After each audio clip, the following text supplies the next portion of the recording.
Hi, my name is Rosina Snow. I'm the Director of Christian Discipleship at Wesley Memorial United Methodist Church, a progressive Christian community in Charlottesville, Virginia. This is the first video in a series on how and why Christian communities of faith should respond to technology, and specifically the way that technology has disrupted our ability to cultivate and use our attention wisely. I don't need to go into the ways that technology, and particularly social media, the prevalence of iPhones, of screens, of the constant stream of information and entertainment available to us through our screens, and the way that that is having a destructive impact on our ability to focus our attention on that which is worthy, to connect to each other, and to live healthy lives, even on just a daily basis. There's lots of research out there. It's something that we're all feeling, and yet there's not much available to help us start to move into healthier forms of being. But this is one area that the church is positioned to really help with, because the church has a long and rich tradition of spiritual practices and disciplines that cultivate attention and turn it towards the divine, towards God and the places in the world where God is at work. Something we may not appreciate about the Bible, the New Testament and the Hebrew Bible, is how much it chronicles a story of human attention.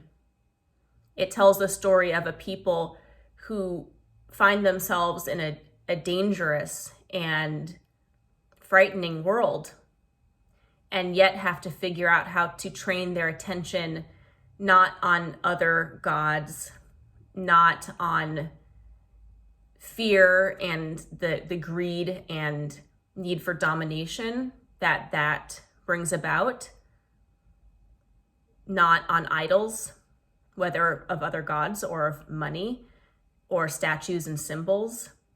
They are learning to train their attention on the divine and to cultivate that relationship.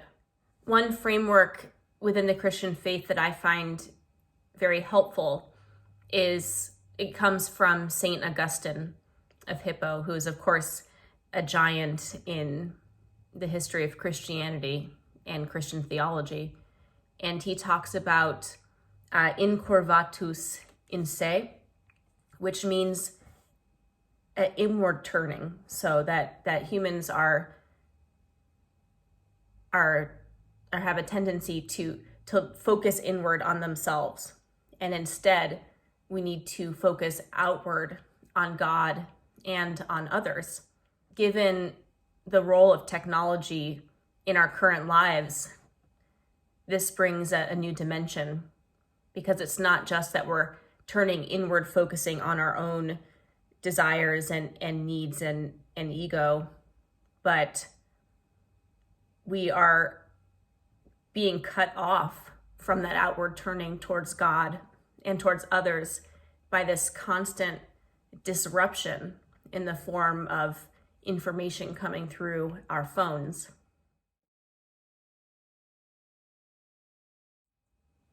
In recent years, there has been an increasing interest in how powerful human attention actually is, in part because it has been so wholly captured and fractured by screens, social media, and all the rest. There's a book that came out, I don't know if it was sometime between 2018 and now, by Jenny Odell, who is an artist and I guess philosopher, who writes about how our attention is also being monetized by these companies that are creating apps and social media platforms and forms of online media, that they are using data from neuroscience that tells them what is addictive, what is visually and sonically addictive when they design these apps. So when you get that little ping sound of a notification or a little red sign that shows you how many notifications you have, this is actually playing off of our brains and how they are designed, and how they respond to certain stimuli. And the purpose of this is for these companies to make money. So the more that they capture our attention, the more money they make. And so this creates a sort of vicious cycle that we're all basically trapped in, and there's no clear way how to escape it. Odell talks about a number of things, but in addition to talking about how addictive this monetized attention grabbing technology is designed to be, she talks about the detrimental effects of this, how it is disrupting our ability to connect to ourselves, to connect to others, to connect to nature, how it's disrupting our ability to self-organize ourselves in the real world in ways that are life-giving and which bring about justice. It's almost as if you think about that Martin Luther King quote about the arc of the moral universe bends towards justice.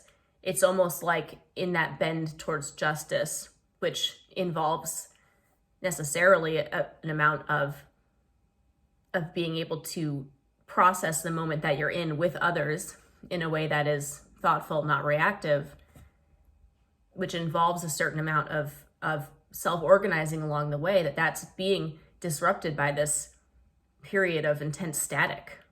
Now, Odell says that it's not enough to address this problem of the attention economy, that we can't resist the attention economy just by laying down strict rules for ourselves and trying to follow them, which is just going to add more stress and constriction to our lives.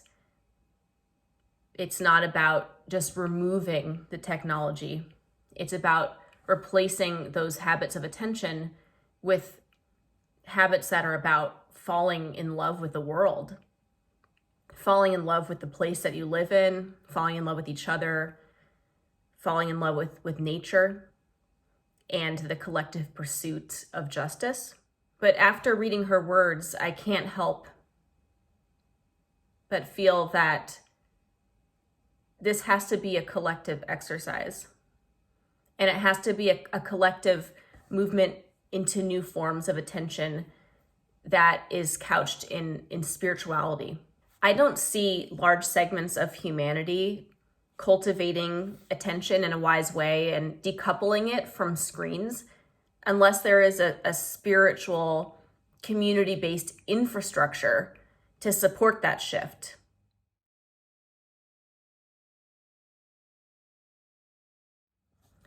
In the New Testament, we see, and in the Gospels, we see that Jesus understands the importance of attention and of cultivating in a way that centers God. His whole life and ministry is a powerful example of attention that is trained on God and on others. He models different ways to practice what I might call attentional faithfulness, and this includes immersing himself in prayer, in scripture, going out into nature to be with God, bearing witness to the injustice in the world, of the suffering of others, of practicing an ethos of care towards others. And it involves community, the community of the open table, of communion. All this is happening with others. The church at this moment in time has an opportunity to follow Jesus's example, to use that as a way to respond to this crisis of attention that we're in. The church has been and continues to be, in general, behind a lot of the crises that we as a species need to be responding to, whether that's climate change and ecological destruction, refugee crisis. The church is failing when it comes to a lot of these crises, and it needs to do better. But one crisis that actually, in many ways, is a foundational block or root of a lot of these other crises, this crisis of attention, how it's being monetized and taken away from us and disconnecting us from each other. This is something the church can actually be at the forefront of bringing some solutions. As I mentioned before, and as we see from the example of Jesus, Christianity has a rich store of spiritual practices and disciplines that deepen attention and turn it towards the divine. Practices of prayer and meditation, of bearing witness to suffering and injustice, of cultivating an ethos of care, of creating a communal turning towards the divine, of practicing creation care in nature. I'm going to talk about all of these different practices in this series, Jesus Take the Phone, in hopes that Christian communities will consider seriously offering these practices of attentional faithfulness to their communities. Because the hold that tech and media has on our attention is really quite serious and insidious. And if the church can help people shift away from that towards a cultivation of attention that is about falling back in love with the divine and the places in the world where the divine is at work, we will have also helped to address the many other crises that are depending on this lack of attention in order to continue. So I hope that you'll stay with me for this series, that it will start some conversations in your congregations, that it might serve as some inspiration to bring this forward into the new year in 2021. And if you're curious about what we do at Wesley, we are a sanctuary church. We are a reconciling Methodist church. You can read about all our ministries on our website and find ways to get involved, whether you live in Charlottesville or not. So if you look below the video, you'll see a form where you can share with us your interests, and we'll get back to you. Have a wonderful day. Turn off your cell phones and laptops, Jesus Christ.